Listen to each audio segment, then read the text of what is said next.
Assalamualaikum warahmatullahi wabarakatuh. Perkenalkan, nama saya Susianti. Saya dari Prodi Akuntansi dengan nomor NIM 29020700006. Hari ini saya akan mempresentasikan tugas ujian tengah semester untuk mata kuliah Teori Akuntansi 1. Sistem pengukuran 1. Historical Cost Accounting. Tujuan akuntansi. Informasi akuntansi memiliki arti penting sebagai sumber informasi penting tentang perusahaan. Salah satu alasan untuk hal ini adalah bahwa bentuk perusahaan sebagai sebuah bisnis besar menyebabkan perusahaan antara kepemilikan bisnis dan pengendalian.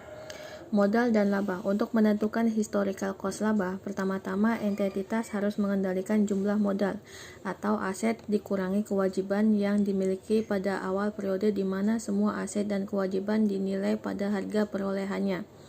Dengan demikian, pendapatan merupakan tambahan atau kenaikan historical cost modal pada akhir periode akuntansi.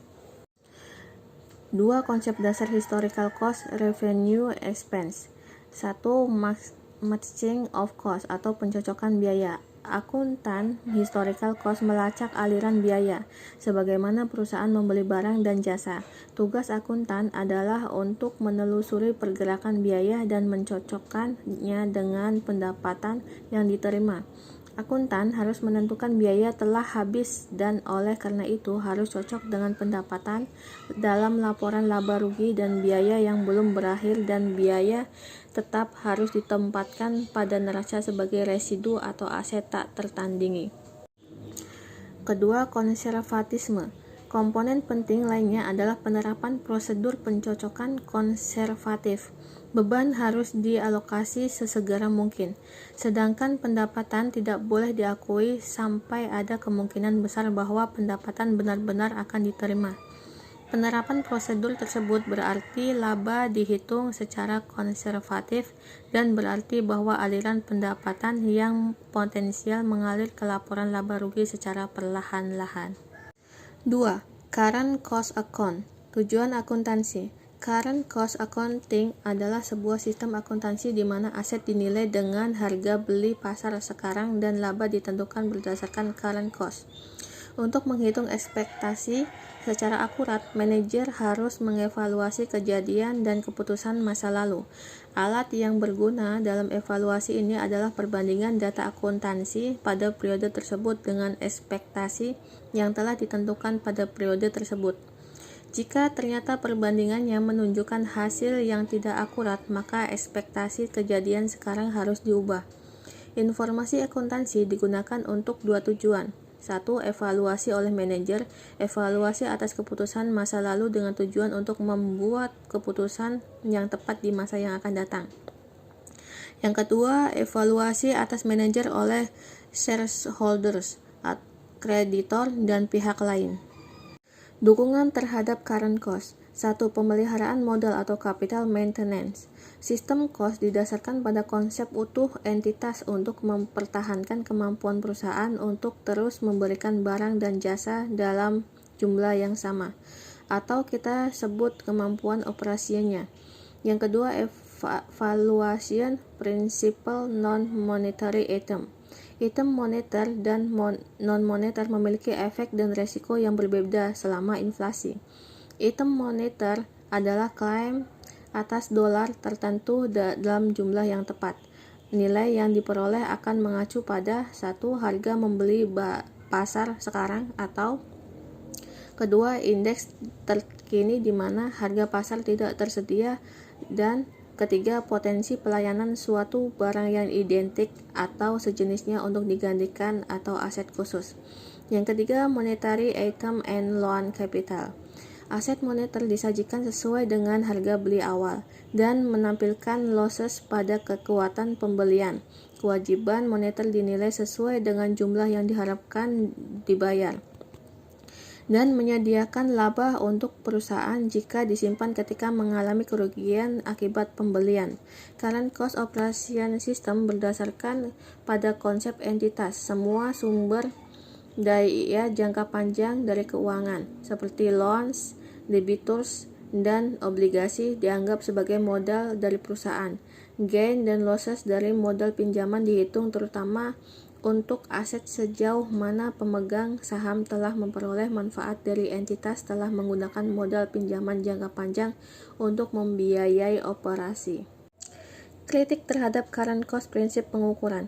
Hal ini berlaku untuk keuntungan yang belum direalisasi ketika pandangan modal diambil karena tampilan modal finansial mengakui keuntungan yang belum direalisasi. Exit price accounting yaitu pengambilan keputusan yang sesuai dengan kondisi. Dukungan exit price. 1. Menyediakan informasi yang berguna. 2. Additivity. 3. Alokasi. 4. Reality. 5. Objectivity. Dan 6. Ukuran resiko. Sedangkan kritikan exit price. 1. Additivity. 2. Penilaian kewajiban. Dan ketiga, saat keluar biaya atau harga. Sistem pengukuran dalam praktek. A. Nilai yang digunakan vs nilai yang dipertukarkan. Adam Smith adalah orang pertama yang membuat perbedaan antara nilai yang digunakan dan nilai tukar. Solomon berpendapat bahwa nilai pemilik atau perusahaan merupakan suatu perspektif yang relevan. Aset yang dimiliki daripada aset yang dijual harus bernilai lebih untuk pemiliknya dari harga keluarannya. Jika tidak, secara tidak langsung menyebabkan pemiliknya menderita dalam hal ekonomi setelah harga jatuh, terutama dalam aset tetap tidak berharga. Aktiva tersebut biasanya sangat spesifik untuk bisnis tertentu dan mungkin sebenarnya investasi yang sangat baik bagi perusahaan. Staubus menunjukkan bahwa sejumlah faktor yang umum untuk sudut pandang masing-masing. 1. Sampai dengan tanggal pengamatan, harga pasar lebih relevan untuk pengambilan keputusan keuangan. Kedua, keandalan yang dibutuhkan oleh sistem pengukuran. Penilaian tidak tergantung pada alokasi subjektif. Dan yang ketiga, aditif atau pengukuran.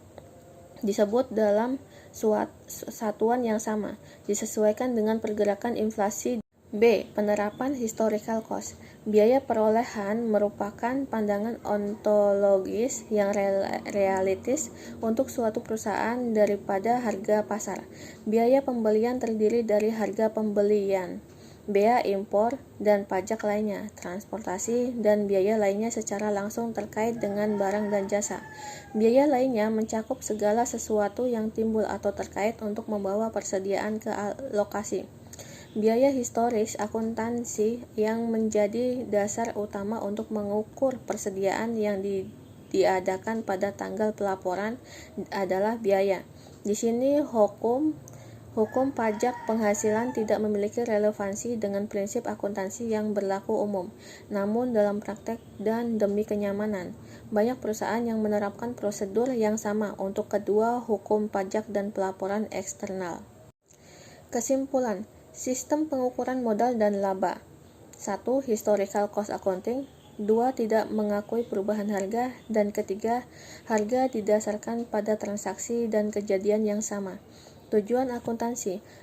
Pemisahan antara pemilik dan manajemen. Yang kedua, bertanggung-jawaban dari kontrak pemilik dana pada manajemen. Yang ketiga, modal dan laba. 1. Modal merupakan sumber dana, laba menunjukkan kinerja perusahaan dalam periode yang ditetapkan, dan laba merupakan selisih modal akhir dan modal awal. Teori perbandingan biaya atau matching cost. 1. Historical cost mengakui adanya aliran biaya yang nantinya akan disandingkan dengan pendapatan. Yang kedua, untuk mengetahui biaya sebagai perhitungan laba, maka ada konsep perbandingan cost, yaitu dibandingkan antara pendapatan dan biaya. Konservatisme. 1. Konsep konservatisme dalam historical cost accounting yaitu semakin lama semakin naik, tidak mengakui harga yang lebih tinggi sehingga tidak berpengaruh dengan naik atau turunnya harga, sehingga harus berhati-hati atau lebih berhati-hati dalam mengambil keputusan. Yang kedua, konsep atau asisme yang digunakan dalam akuntansi yang menggunakan konsep kehati-hatian dalam menghadapi ketidakpastian. Beban harus segera diakui, sedangkan pendapatan menunggu sampai tingkat kepastian cukup tinggi. Yang terakhir, penurunan nilai aset segera diakui, sedangkan peningkatan aset tidak diakui. Sekian saja presentasi dari saya, kurang lebihnya saya mohon maaf yang sebesar-besarnya. Wassalamualaikum warahmatullahi wabarakatuh. Terima kasih.